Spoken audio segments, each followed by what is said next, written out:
Assalamualaikum warahmatullahi wabarakatuh. Selamat pagi teman-teman. Di video kali ini saya akan membahas tentang perangkat pembelajaran tematik.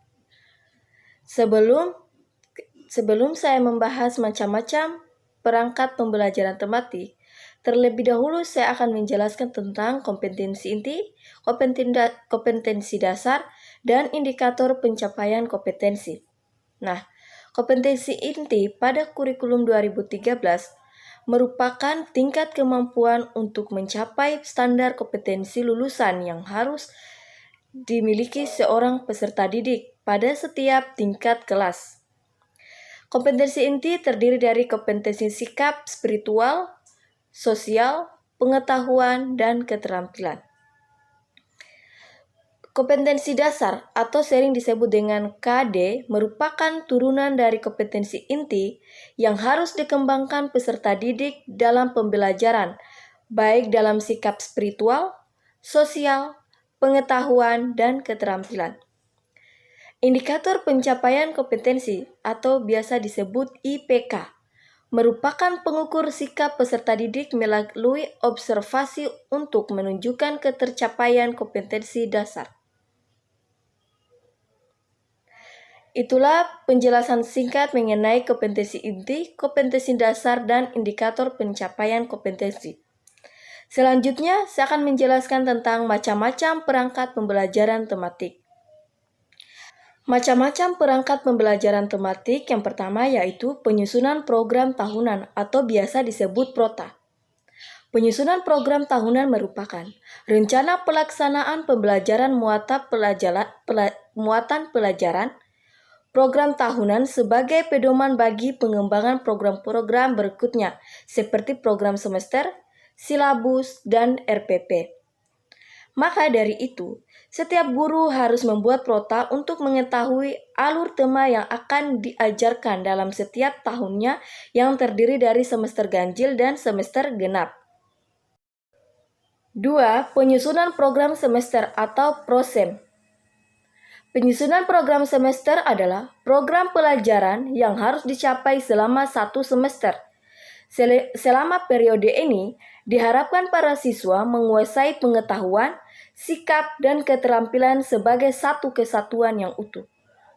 Maka setiap guru harus membuat PROSEM untuk mengetahui alur tema yang akan diajarkan dalam setiap semester atau dalam 6 bulan. 3. Penyusunan silabus. Langkah-langkah penyusunan silabus pertama yaitu mengisi kolom identitas mata pelajaran. Pada bagian ini, perlu dituliskan dengan jelas nama sekolah, mata pelajaran, kelas, semester, dan alokasi waktu. 2. Mengkaji standar kompetensi dan kompetensi dasar. 3. Mengidentifikasi materi pokok atau pembelajaran. Materi pokok merupakan pokok-pokok materi pembelajaran yang harus dipelajari siswa untuk mencapai kompetensi dasar dan indikator. 4. Pengembangan kegiatan pembelajaran. Pengembangan kegiatan pembelajaran pada dasarnya merupakan bentuk atau pola umum kegiatan yang akan dilaksanakan dalam proses pembelajaran. 5. Merumuskan indikator pencapaian kompetensi. Indikator merupakan penanda pencapaian kompetensi dasar yang ditandai oleh keadaan perilaku yang dapat diukur yang mencakup sikap, pengetahuan, dan keterampilan.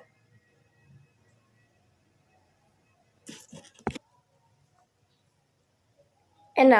Penentuan jenis penilaian. Penilaian dilakukan dengan menggunakan tes dan non-tes dalam bentuk tertulis maupun lisan, pengukuran sikap, tugas, dan penilaian diri. Penilaian merupakan serangkaian kegiatan untuk memperoleh, menganalisis, dan menafsirkan data tentang proses dan hasil belajar peserta didik yang dilakukan secara sistematis dan berkesinambungan sehingga menjadi informasi yang bermakna dalam pengambilan keputusan. 7. Menentukan alokasi waktu. Alokasi waktu yang dicantumkan dalam silabus merupakan perkiraan waktu rata untuk menguasai kompetensi dasar yang dibutuhkan oleh peserta didik yang beragam. 8.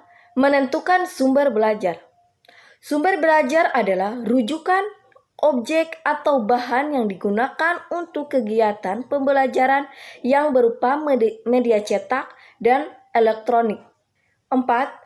Penyusunan RPP. Penyusunan RPP yaitu 1. Mengintegrasikan penguatan pendidikan karakter di dalam pembelajaran. 2. Mengintegrasikan literasi. 3. Mengintegrasikan keterampilan. 4. Mengintegrasikan higher order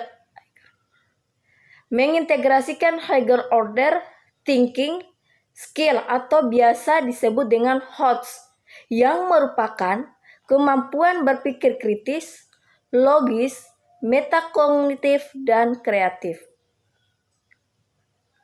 5. Penyusunan ketuntasan belajar minimal atau biasa disebut KBM. Penyusunan ketuntasan belajar minimal merupakan kriteria ketuntasan belajar atau KKB yang dilakukan oleh satuan pendidikan.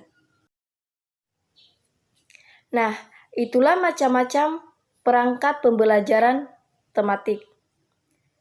Semoga dengan video ini dapat bermanfaat bagi teman-teman.